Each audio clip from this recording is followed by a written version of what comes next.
In New Orleans, Thanksgiving Day marks the beginning of horse racing season, and locals flock to the tracks to show off their finest clothes and hats. But while most of my friends went to the fairgrounds to bet on horses, I went to a new event, the human horse races, to interview some vegans.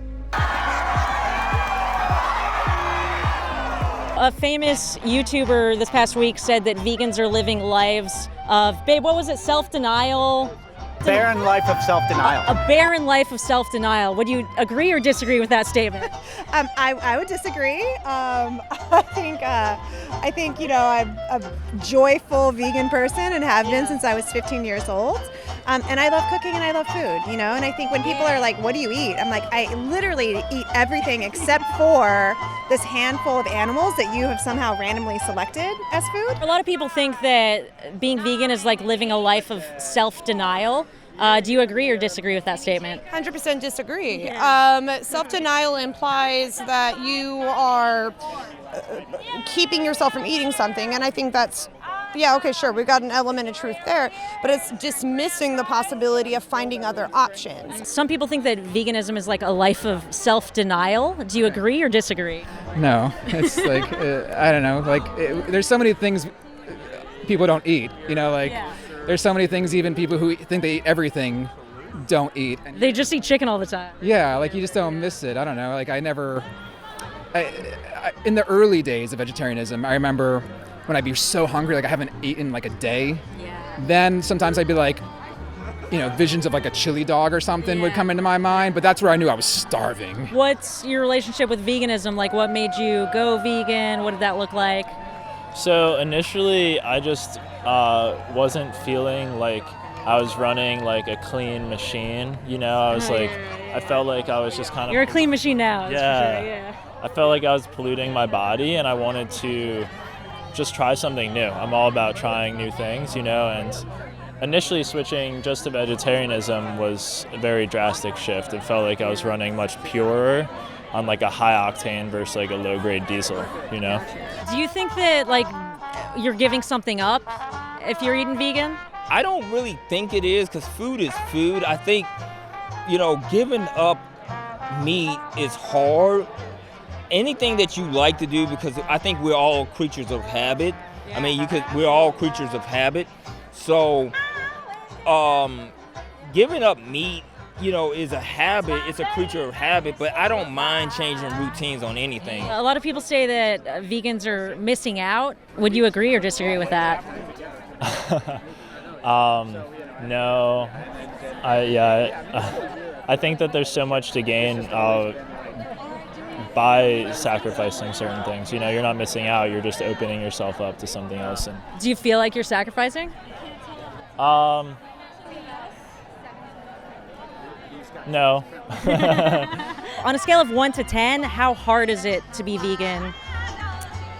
I think for a lot of people it's a barrier. I think especially people who are trying to make a change as adults. For me, this is the way I've been since I was a kid, and it's also not, I don't want to eat meat. I don't want to eat dairy because I understand where it comes from and I understand the conditions of production. I grew up eating more meat than anybody just because that's how my family was, Yeah, I'm kind of in a similar boat. My family was always very meat-centric, and I always hated vegetarians and vegans growing up. On a scale of 1 to 10, how hard is it to be vegan? And 10 is hard and 1 is... Yeah. 1.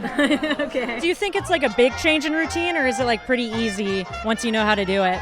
I think once everything you do in life is a process. Yeah. So it's going to be hard at first, but then once you get the hang of it, it becomes easy. The thing that was in my head as being the hardest would be eggs.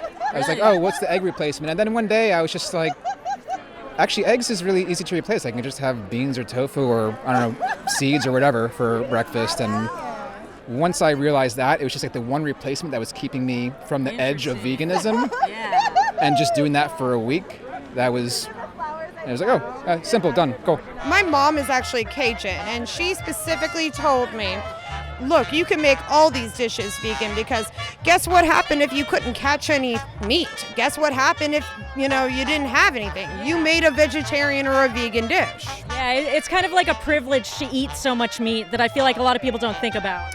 They do not. This is not always the norm, depending on what's going on. Would you say you spend more or less money doing vegan than before? Honestly, I would say it's probably about the same, but only because when I was eating meat, I was like just an idiot and buying like the like worst possible like bulk Like the frozen cheap, like chicken, like just like the grit, like, you know, and yeah. And I think that anybody that chooses to eat meat really should be mindful of what they are going to eat, you know, because you know those costs that you're saving in your wallet are actually externalized on your own health.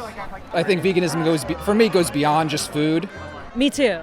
You know, how can I source things in my life more ethically? You know, like I'm watching Netflix and streaming, and how much of the world did I just burn, you know, for that? And like those things, you know, I think those things are all a piece of the same philosophy. So I usually don't treat it as a hard, this is vegan, this is not. I treat it for me as like, oh, I've made these steps, I've made these steps, I've made these steps. I'm a big Motown R&B guy. So it was Eddie Kendrick. There was a story that he was one of the original Temptations. So they had hit, there was a bird that died, and he ended up burying the bird in his backyard. And he was like, you know, this bird had a mother. He had a family to look after. We can't help but notice that he was by himself when he died. But of course, we all know that doesn't mean he was alone. Because I'm sure that there were lots of other birds out there who cared for him very much. So it's sort of like the same thing with a cow or with a fish, like they had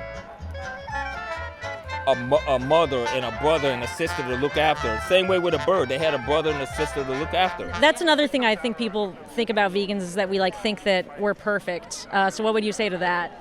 Yeah, I mean, I don't think that. Do you think you're morally superior because you're vegan? I feel like that's like such a bad perspective to have around people. I agree. You know, like I feel like whenever you start to think like you're better than somebody because of a practice they have, like you just need to remember all the flaws that you... Yeah, the reason I brought that up is because people are always like, vegans are morally superior, and I just want to like make it known that like we don't feel that way. Even though I'm vegan and I'm doing these things, I still own a cell phone, and that cell phone was supplied by, honestly, child labor. Probably, you know, and so you don't think children should be forced to work? No, not yet, not yet. So what would you say to your non-vegan self? I would say, you know, look, man, you know, think about the big picture. That's all I gotta say. Think about the big picture. Yeah, it's not just... It's sort of like being vaccinated. Like I went and got vaccinated because I thought about this is what I missed. Last year I missed this. So that's why I'm out here for this. What would I say to my non-vegan self? I would say that try it out. What do you wish you could say to your non-vegan self? I know you were so young. Goodness. I think I would say you're about to make a choice that's really important, and don't be afraid of it. Stick with it. You know, it was hard for me as that small of a kid in a rural place, especially in Kansas. Yeah. So I think I would say like this is a really important part of who you are, and it's gonna see you through the rest of your life, as far as I know. So I'd say stick with it. Don't be afraid. What do you wish you could say to your non-vegan self? My non-vegan self? Yeah. Honey, there's ice cream at the end of it. Don't worry.